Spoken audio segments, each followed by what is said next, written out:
Alright everybody, raise your hands if you feel like you've been doing this forever. Fortunately now we're getting to the fun part.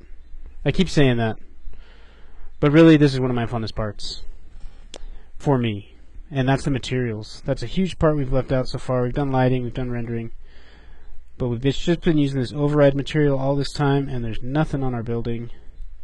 So you guys saw, I showed you the principles of modeling, and it was fairly simple, and you can take those principles and do all the stuff you need for this building.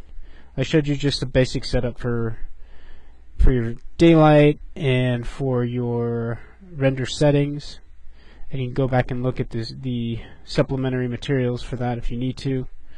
You should be set up on that. And remember, this is an intro course, so showing you the introduction of how to do it.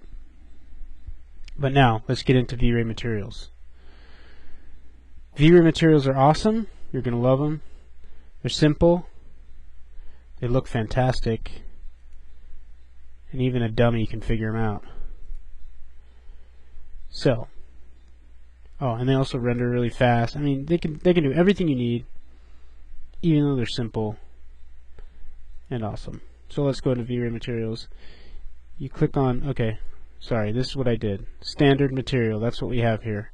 You click on this. Let's change it to go to the V-Ray materials, which are dropped down right here. Let's change it to a V-Ray material. Like so. Now let me just talk about a few things we have in here. If you don't know anything about materials, well, I'll just assume that you don't, and we'll go from there.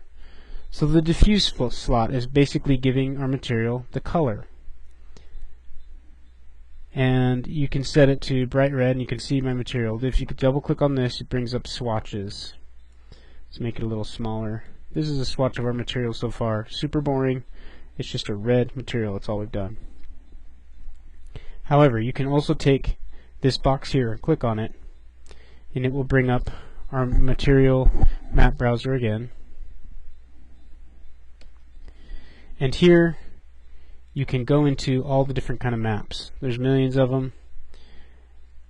We'll want to live in this range right here, either standard maps or V-Ray maps. So maps are, let me just go a little more basic here. We have, this is our material. I call this a material, and it is made up of several different maps that tell that material different characteristics about itself. So for the diffuse, you can use a map to control the color. Now, probably the easiest to understand is just a standard bitmap. Okay, so this is what happens to come up here. Here's some teak wood. So if I click on this wood, which is a JPEG file, standard JPEG file, if I click on view image here, that's what the image looks like, and you can see my material here. It's being applied to the color of that material using this map, this bitmap here, which is just a JPEG image of teak wood. One thing you can see it's kind of blurry here. I like to change this to no blur. Makes it a little more crisp. Sometimes you want the blur there, but in this case it's okay to turn it down. Now this button here goes back to the parent. So we're inside the map right now. If we go back to the parent, we go back to the diffuse channel, and this little M right here means that there is a map in here, in our case a bitmap, controlling the color of this image. Now if you click on this bitmap, you'll see there's a lot of other things you can do.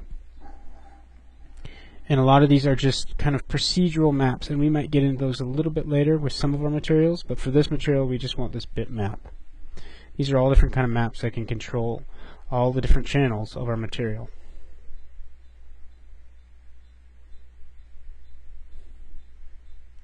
Okay, back to parent.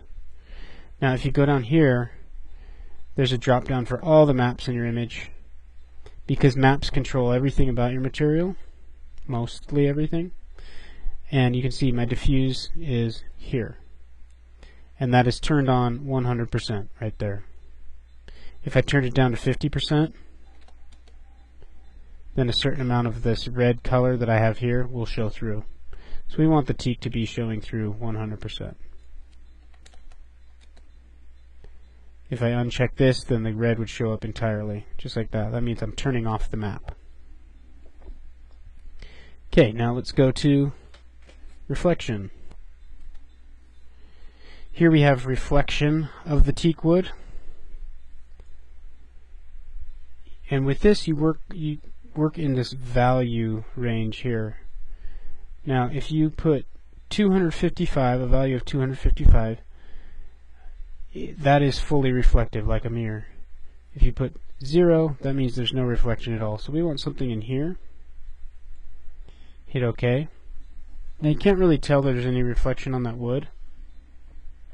If you hit this button here, that'll put up a checkerboard background, and now that it has something to reflect, you can kind of tell that there's a sheen on that wood. Now, the reflection glossiness is an important part. If we put that to 0.5, you'll see what it does. Now it becomes a dull reflection. Okay, so it's 0.5 glossiness. At 1 glossiness, it's a mirror-like reflection, like that. At 0.5, it's a very spread out reflection. So for this, let's put it like 0.85. So it's pretty shiny wood, not like a mirror lacquer finish. Another important thing is this check mark here, Fresnel reflections.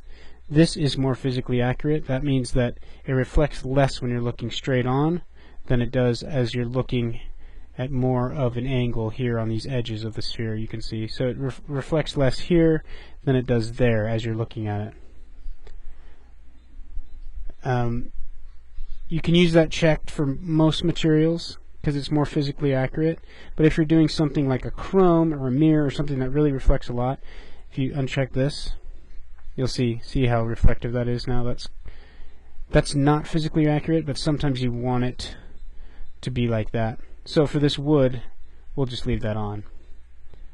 If I was doing a chrome material or something, or really reflective metal, then I would probably just turn that off. Subdivisions determines the quality. So 8 is default. If you put it to 16 or maybe even 32, you will get a lot higher quality in these reflections, a lot less noise again, but you will also, this can make your render times go up pretty high. A lot of things I can just leave at 8, and some of that will be cleaned up by my global settings when I render too, but that's always a balance you're looking for, where to do local settings and where to turn up your global settings and all those kind of things, but that's what that does. So another property is refraction.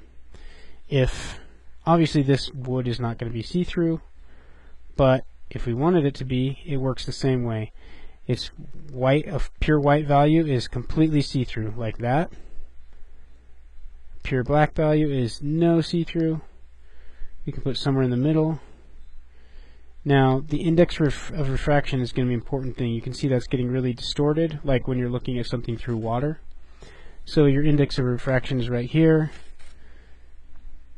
In this case, we'll just set it to 1.01, and that means there's no distortion.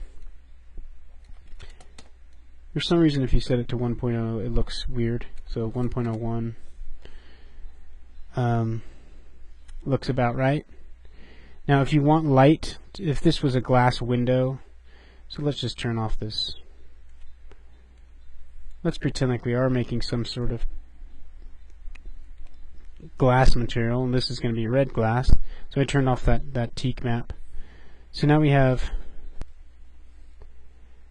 a red glass material.